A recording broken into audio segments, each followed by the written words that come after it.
పద్ధతి ఎదిగిన స్థాయిలో ఉండదు, గుండెల్లో పెట్టుకునే అభిమానంలో ఉంటుంది. ఇది తెలుసుకుంటే బాగుంటుంది.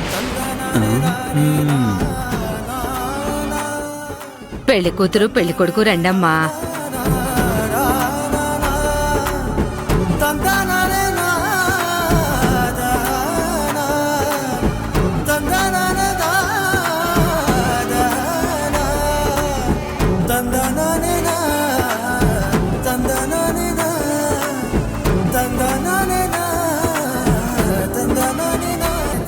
సీతమ్మా, అది చాలా థ్యాంక్స్. నువ్విచ్చిన ఐడియా వల్లే పవిత్ర వాళ్ళ ఊరందరితో మాట్లాడి వాళ్ళు రావడానికి వెహికల్స్ పంపించి ఇక్కడికి పిలిపించగలిగాను. పవిత్ర కళ్ళల్లో ఆనందం చూసి నాకు చాలా హ్యాపీగా అనిపించింది. పవిత్ర కాని తన తాతయ్య నానమ్మ కాని ఎవరి దృష్టిలో తక్కువ కాకూడదాది.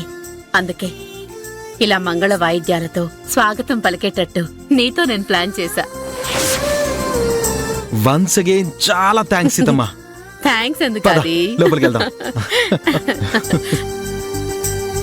అమ్మా అమ్మా అమ్మా, బొట్టు లేకుండా ఇంట్లో తిరుగుతుంటే ఏదో అన్న నీడలో ఉంటుందనుకున్నాను గాని చీడ పురుగుల్లాంటి మనకే సైలెంట్గా గుండెదడ పుట్టించే ప్లాన్ వేసిందంటే మామూలుది కాదు సీతమ్మ. అమ్మా, కీర్తిని అడ్డం పెట్టుకొని పవిత్రకి సీతమ్మకి ఆదికి మనం కూడా దిమ్మ తిరిగి షాక్ ఇద్దాం. పదండి. పద పద, నాకు బాగా ఆకలేస్తుంది. అక్కడ స్నాక్స్ ఏమైనా ఉంటే తింటాను. పద. సరే పద.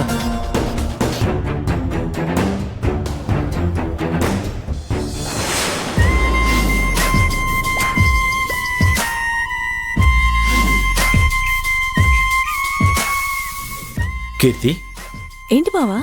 డెకరేషన్ చాలా గ్రాండ్గా ఉంది కదా? అవును బావా, మా ఇంట్లో జరుగుతున్న మొదటి పెళ్లి కదా, అందుకే మా డాడీ ప్రత్యేక శ్రద్ధ తీసుకొని డెకరేట్ చేయించారు. మన పెళ్లి కూడా ఇంతే గ్రాండ్గా చేస్తారా మావయ్య? ఇంతకన్నా గ్రాండ్గా చేస్తారు బావా. కనే కలేమో మహారాజు, చేసే పనేమో ఇంటికి దులిపే బూజు. మీరిద్దరూ మీ పెళ్లి గురించి ఆకాశంలో మేడలు కడుతున్నారు కానీ అది జరిగే పని కాదు. ఎందుకు జరగదు అత్తయ్య? పవిత్ర పెద్ద కోడలిగా ఇంట్లో అడుగు పెడుతుంది. మీరు ప్రేమ పేరుతో కట్టుకుంటున్న కోటగోడని తన పెత్తనం ఉపయోగించి పేక మేడలా కూల్చేస్తుంది. తనలా చేస్తే నేను చూస్తూ ఊరుకుంటాను అత్తయ్య. ఊరుకోక ఏం చేస్తావు అమ్మడు? నీది నమ్మకం, పవిత్రది ఆధిపత్యం. నీది ధీమా, తనది మాయ. ఆధిపత్యం ముందు నమ్మకం నిలబడదు, మాయ ముందు ధీమా పనిచేయదు. నువ్వు తెగించి నీ ప్రేమను గెలవాలనుకుంటున్నావు. పవిత్ర తెలివితో నీ వాళ్ల మనసు గెలవాలనుకుంటుంది. కుటుంబం మొత్తాన్ని తన వైపుకు తిప్పుకుంటే నీ భావన పెళ్లి చేసుకోవాలని నీ కోరిక నెరవేరదమ్మా. ఇన్ని రోజులు కేవలం ఈ ఇంట్లో వాళ్ళని బుట్టలో వేసుకునే ప్రయత్నం మాత్రమే చేసింది అనుకున్నాం. కానీ ఇప్పుడు చూడు, తన స్నేహాన్ని అడ్డు పెట్టుకుని ఆదిత్య ద్వారా తన ఊర్లో వాళ్ళందరినీ కళ్యాణ మండపం వరకు రప్పించింది.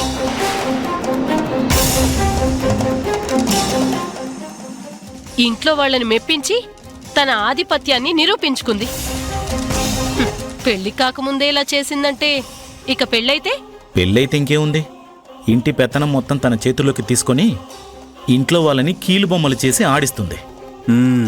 అదే జరిగితే చూడమ్మా, నీ పెళ్లి నీ ఇష్ట ప్రకారం జరగదు, పవిత్ర నిర్ణయం ప్రకారమే జరుగుతుంది.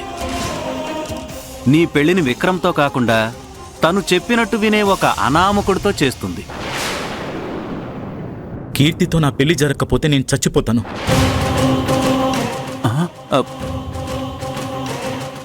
తనని ప్రాణంగా ప్రేమించి తనతోనే జీవితం అని బ్రతికి కీర్తి నాకు కాకుండా పోతే మాత్రం నేను అన్నదే చేసి తీరుతాను. అలా అనకు బావా, నీ తర్వాతే నాకేదైనా.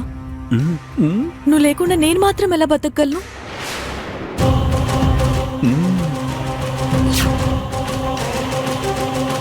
సడన్ గా ఎవరో వచ్చి మన పెళ్లి మీద నిర్ణయాలు తీసుకుంటే నేను మాత్రం ఎందుకు ఊరుకుంటాను? అది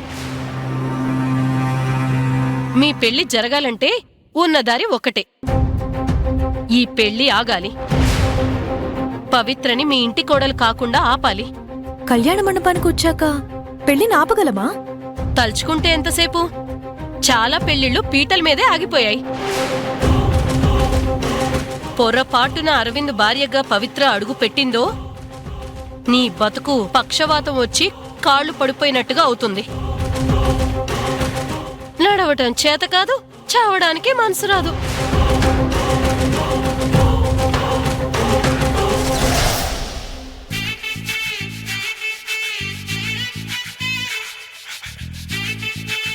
నమస్కారం అండి. నమస్కారం. రండి. నమస్కారం అండి. నమస్కారం. నమస్కారం. నమస్కారం. రండి. నమస్కారం. నమస్కారం. ఎలా ఉన్నారు? బాగున్నాను. మీరెలా ఉన్నారు? బాగున్నానండి. నేనే స్వయంగా వచ్చి మీకు శుభలేఖ ఇద్దాం అనుకున్నాను. తీరిక లేక మా ఆదితో పంపించాను. పర్లేదు చక్రవర్తి, ఇందులో ఫార్మాలిటీస్ ఏంటి? వెళ్ళి కూర్చోండి. నమస్కారం అండి. నమస్కారం. నమస్కారం. ఏంటి సడన్ గా మన బిజినెస్ సర్కిల్లో భలే షాక్ ఇచ్చావు. ఎవరైనా హై ప్రొఫైల్ అమ్మాయిని చూసి అరవింద్కిచ్చి పెళ్లి చేస్తావు అనుకుంటే ఒక మామూలు అమ్మాయిని మీ ఇంటి కోడలుగా తెచ్చుకుంటున్నావు. కుటుంబాన్ని నడిపే సమర్థవంతురాలు, గుణవంతురాలు కోడలిగా రావాలనుకున్నాను కానీ సొసైటీలో పై స్థాయి అమ్మాయి అరవింద్కి భారీగా రావాలనుకోలేదు. వాడు కూడా అదే కోరుకున్నాడు. వెళ్ళి కూర్చోండి. అలాగే. నమస్కారం అమ్మా. నమస్తే అండి. రండి.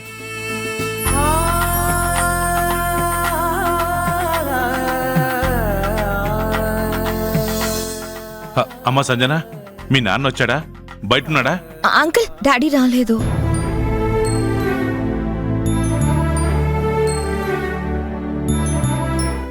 రాజశేఖర్ పెళ్లికి రానన్నాడా అమ్మా?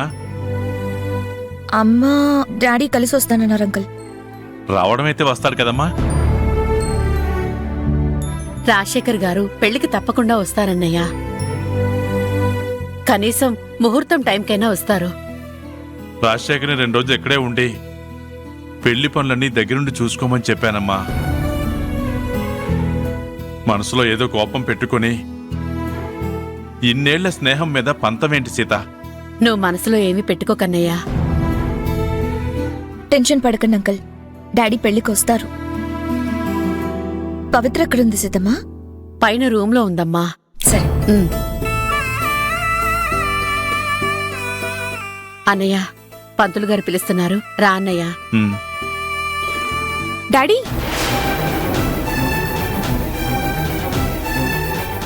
ఏంటమ్మా